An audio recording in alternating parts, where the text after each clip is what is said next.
안녕하세요 여러분. 2020년도 국가직 9급 공무원 시험이 종료가 됐습니다.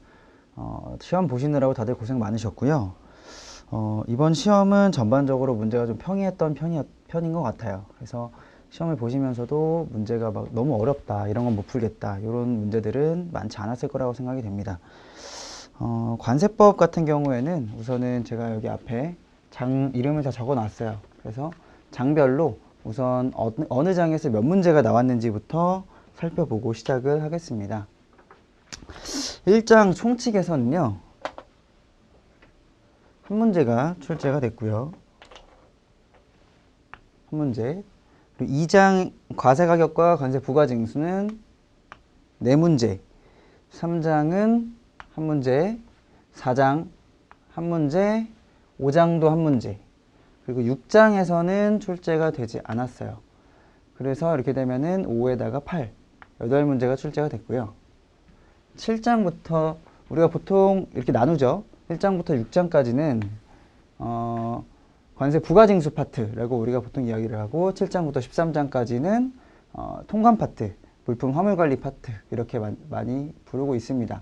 7장에서는 5문제, 그리고 8장에서는 출제가 이루어지지 않았고, 통관 파트는 4문제, 그 다음에 10장 세금공단 자료 제출 요청에서는 1문제, 벌칙 출제되지 않았고요. 조사 처분 1문제, 보칙도 출제되지 않았습니다.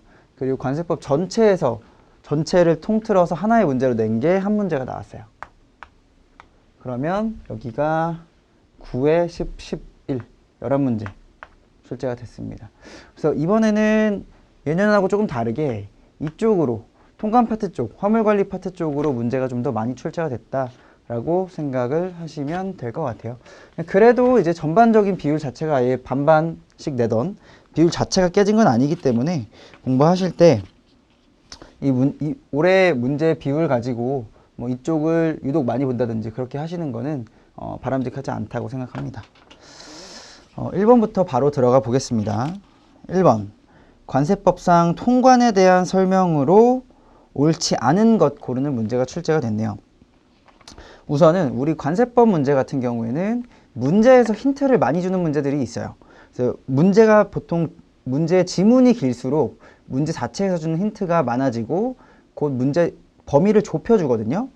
얘도 마찬가지입니다. 지금 보면은 관세법상 통관에 대한 설명으로 옳지 않은 것, 딱 이 문제를 보면은 우리가 공부했던 9장의 내용들이 이렇게 스쳐 지나가야 돼요. 그러면 범위를 확 좁히고 문제를 읽을 수 있기 때문에 조금 더 부담을 줄이고 문제를 풀 수 있겠습니다. 1번 선지 볼게요. 수출입을 할 때 법령에서 정하는 바에 따라 허가, 승인, 표시, 기타 조건을 갖출 필요가 있는 물품은 세관장에게 허가, 승인, 표시, 기타 조건을 갖춘 것임을 증명하여야 한다라고 규정이 되어 있네요. 요거는 이제 법 제226조에 대한 내용인데요. 요건 맞는 선지예요. 맞는 선지고, 주로 요거 해당되는 내용들이 이제 뭐 의약품을 수출입을 한다 하는 경우는 약사법, 혹은 뭐 전자제품이다 그러면 전기안전법, 뭐 또는 전파법, 뭐 요런 내용들이 보통 이 1번 선지 226조, 법 제226조에서 규정하는 내용과 이렇게 걸리는 내용들, 세관장에게 증명을 해야 되는 내용들을 규정을 하고 있다라고 생각을 하시면 될 것 같아요.